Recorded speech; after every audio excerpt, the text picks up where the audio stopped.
You know, when push comes to shove, you know, that's what you want to do. We have them do that, but we have them do it with a lesson plan. Yes, right. That's what I mean. Yeah. Yeah, perfect. Now, if I were sitting and didn't know too much about this, I still don't know what components this program has. Is it just the chart? How many things does it have that I can look at? Okay. When you go on the web page, or when you look at these things, there's basically two components. One is the flip chart, which has the chart of values, this one here, that are organized by the different value sections. Now, is this the same as this? Yes, Okay. yes. The only difference is that the first book only had the pictures on it, and the content was over in another book. Later on, we put all the content in the book. So the difference between this one and that one is that this one just has the values on the front and the sort of the first page. So like you can show them with the joy. I don't think they even make this chart anymore, but I wish they would. This like this. But on this one, it also has the thing. The difference is this was to support this, you know, with all of those different, you know, the music and the art and the, you know, the different applications. On this one, we put it on the back side of this. So everything that was here is on the back side of this. But on the web page, it's all together. So when you click on it, so on. So when you go to the web page, you'll say on the right side, we ought to put it up for him. On the right side, there'll be the flip chart, and on the left side there'll be the flip chart. On the right side, you will have these handbooks, and there's a handbook basically for all the subject areas, well, most of the subject areas in elementary, and then there's another whole set for the high school. Another whole set for the high school. So you can actually go and see samples of these things rolled out with examples in high school.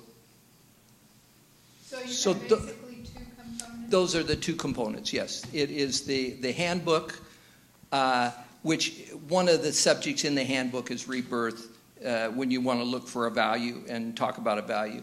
And the other one is the flip chart with the value and the support for that value with the different ideas. Here, I have it up here. Is this Okay. what you're talking about? Yeah. Yeah.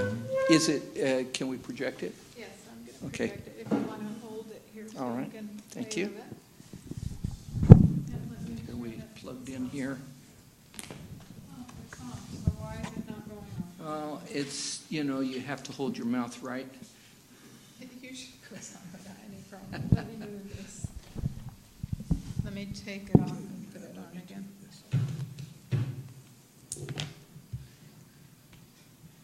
Okay, let's see if it works now.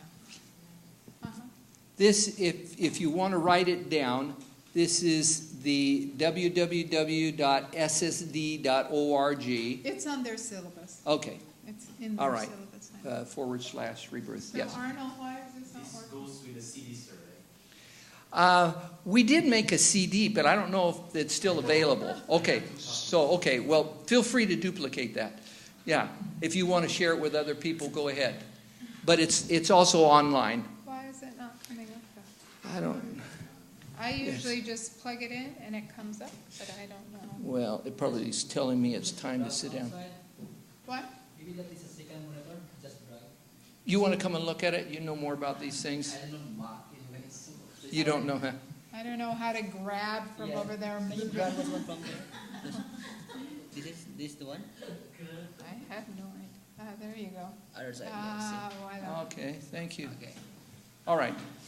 Thank you. Now I can't see it, but I'll stand up over here. So on the left side is the chart. If you click on that, it'll expand that, and you can go to see all the... Here? Yeah. So why don't we just do that, and then you can come back. Just click on the chart. Yeah, see if I can get there. Yeah. Yeah, click on that, and let's see what happens. Yeah. So we come over here, And then these are the questions, the 7 great questions, which are basically questions relating to religious or ethical. Yeah. Yeah, you guys. And did this. then go ahead and click on the, well, is that back to the chart? Yeah, let's see. Yeah, okay, here we go. And then you can click on any of the subjects area. Let's go over to relationship, and we'll talk about kindness or something like that. Yeah, or respect. Yeah. Okay. So here we are. And then, so notice the statement at the first, because I value others as those whom Christ created and redeemed, I choose to treat them as I would like to be treated. So it's kind of a positive statement. So it's not enough just to say today we're talking about kindness. We're actually moving in the direction of them saying. I would say, now I want you kids to think about what that says. And think, and don't say it, just don't read it with me. But I want you to think, is that really how I feel? Is that really what I want to say? If you really want to say that, I invite you to say it. Don't say it just because your neighbor's saying it. Say it if you really believe it, And so, maybe that toward the close, you could do something like that. Getting them to choose. What is the alternative to this?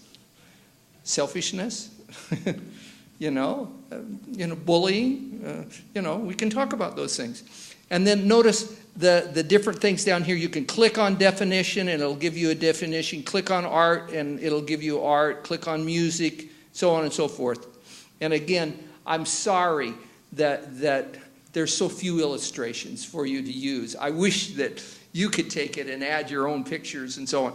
The difficulty is if I find a good picture of this, it's probably copyrighted and I can't put it here. But you can collect it, and when you give the illustration, you can use your pictures. So in some ways, you've got your own power. But just getting it started, these are the things. Okay? Thank you. Yeah. Well, that's half of it. We need to go back and get the other half. Okay, where do we go now? I want to answer his question. No, sorry, it's not a question. The growing in Christ does not have this one. If you can go back to the chart. Okay. Yeah, keep going back. You said the growing in Christ. It's under which one? Biblical, the last one. Last one from the Okay, one more back. One more. Oh, growing. Oh, yes, yes. Do you know why? This is the ad. By the way, those are the 27 fundamental beliefs. 28th. Maybe you figured that out. And this growing in Christ, we had to add because the General Conference voted another fundamental belief. But we haven't. We didn't fill in that thing. But you can fill it in because you can go to the SDA website and look what the value is, and you can do it, Okay, so go up and click the back arrow. I don't know what happened to the mouse. Oh, there Okay, it is. way up there in the back, Here? there, yeah, back arrow. Okay, good. Well, yeah, you can go one more. One more back? Yeah, one more back. There, yeah. Okay, and then on the other side over here, that's where these handbooks are. Okay, why don't you click on that just so they can see it? Yes, subject.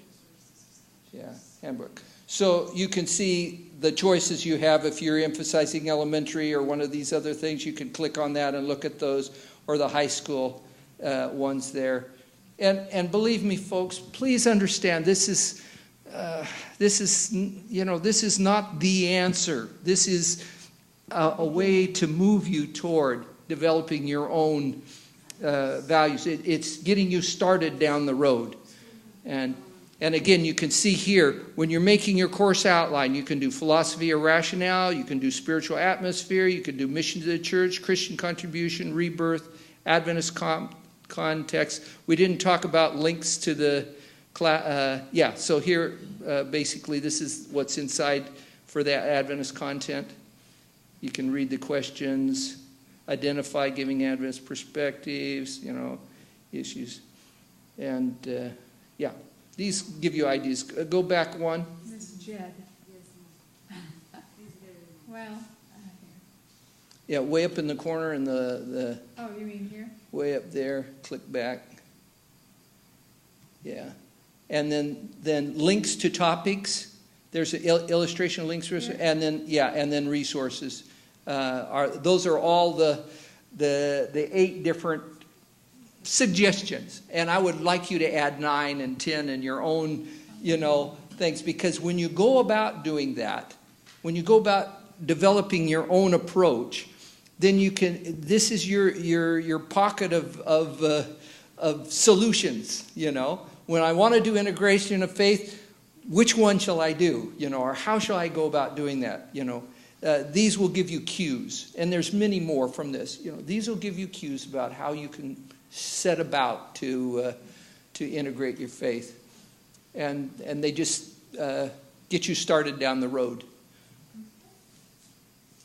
Dr. Green, is that it? Maybe we have questions. Do any of you have any questions you'd like to ask Dr. Guptill? There's 2, Ebenezer and OIC3. Okay. Ebenezer, you can go first. Go ahead. If it's one of the 3 things I know, I'll answer it. It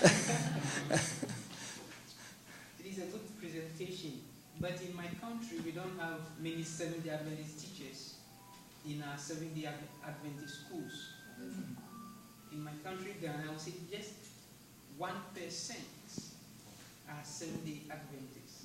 Wow. And so how are we, or what are we to do to be able to introduce this in our schools when we don't have many of our teachers being Seventh-day Adventists? But it is a Seventh-day Adventist school.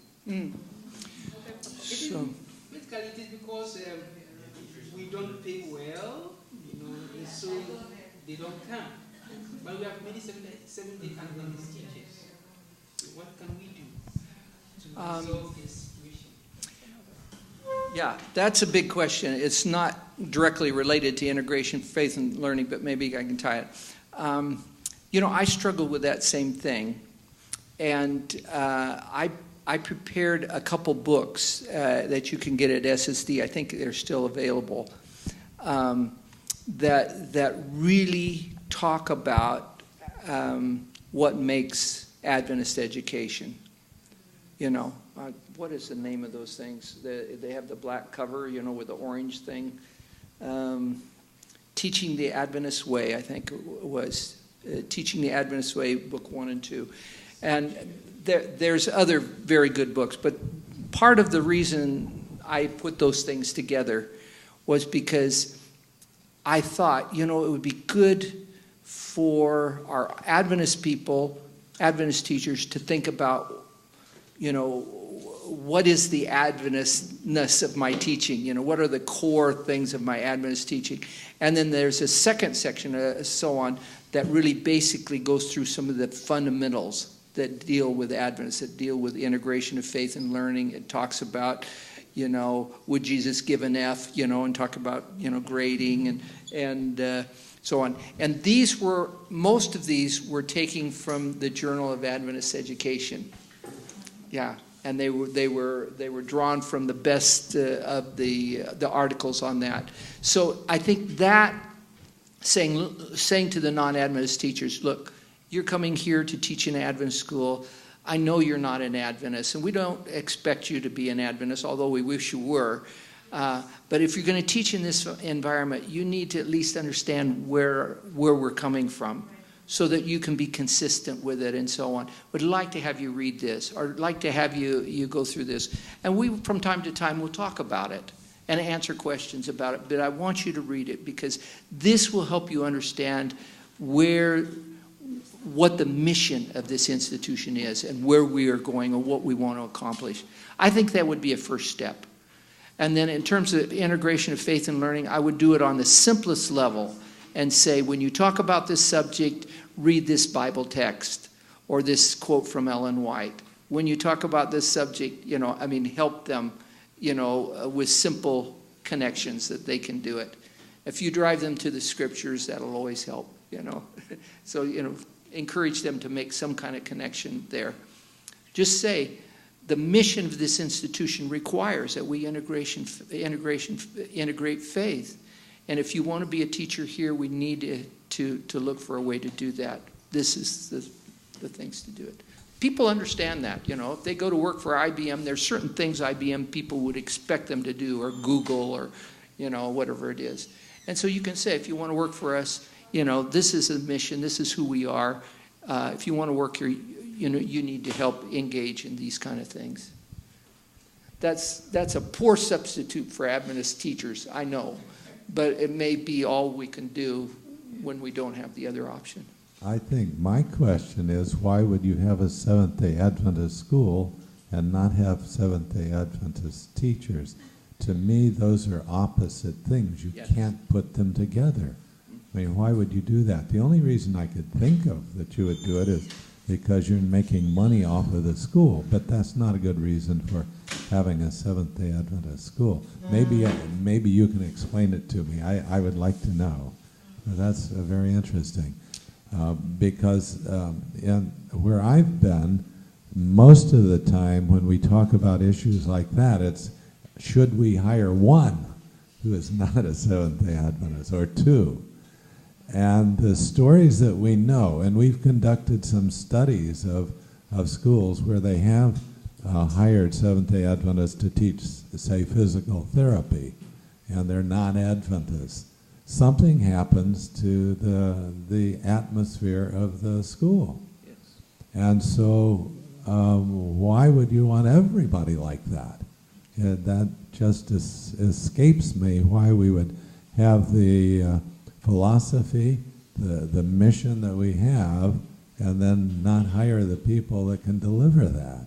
See, that's a real dichotomy, it seems to me. Certainly. So, Maybe we can take one. I know it's way past your yeah, break, but it's way past some of their bedtime, I think. First, I would like to thank you for making this one. This is exactly what Paul Bradley said, the missing link in integration of faith and learning, the administrators or the administration.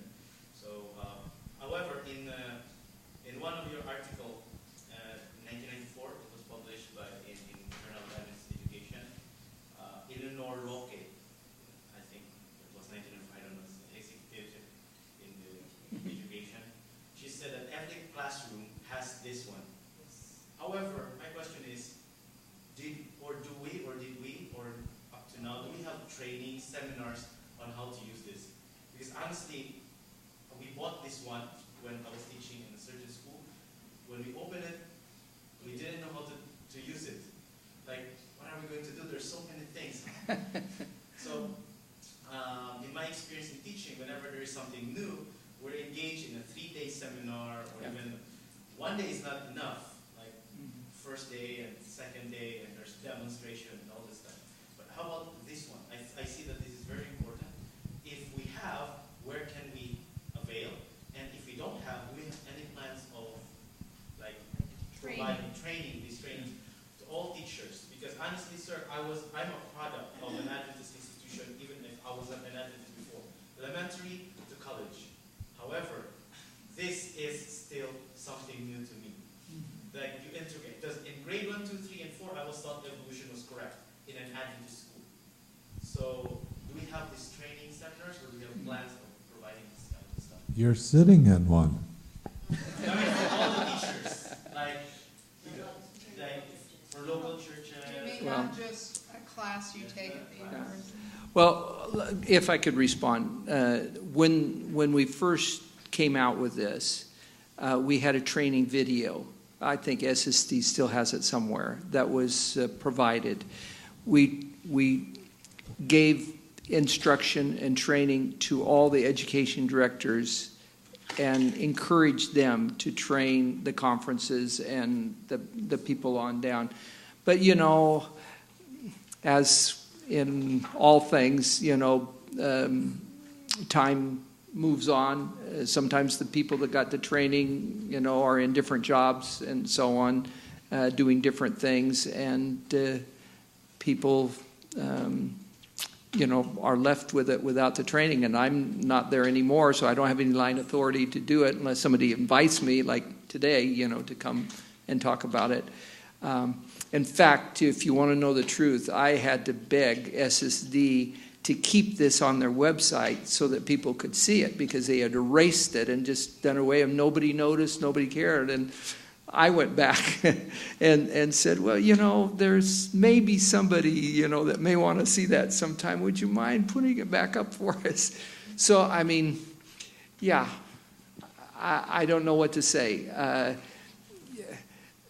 People go on, other people have different values, they have their different programs and stuff, and so this is not the emphasis right now. It would be a good research, action research, to go and train some people and show them how to do it. Add the other points that you're learning in this class, the many other good stuff, and develop integration training. Yeah. Yeah, we do know how to deliver this sort of thing. It's fairly well known, well researched. It's just that we don't follow it. And so we can talk to you about that. Yeah, it's a missing piece of staff development, just like there's a missing piece of integration of faith and learning. And we have to believe in it, we have to own it, and it's sort of like we were talking about with drugs, It wasn't enough for me just to tell them, what about this, people had to really, and we probably missed part of that. Okay, I think it's time for us to let both Dr. Guptill and the class have a break. Thank you Okay. so much for being so patient.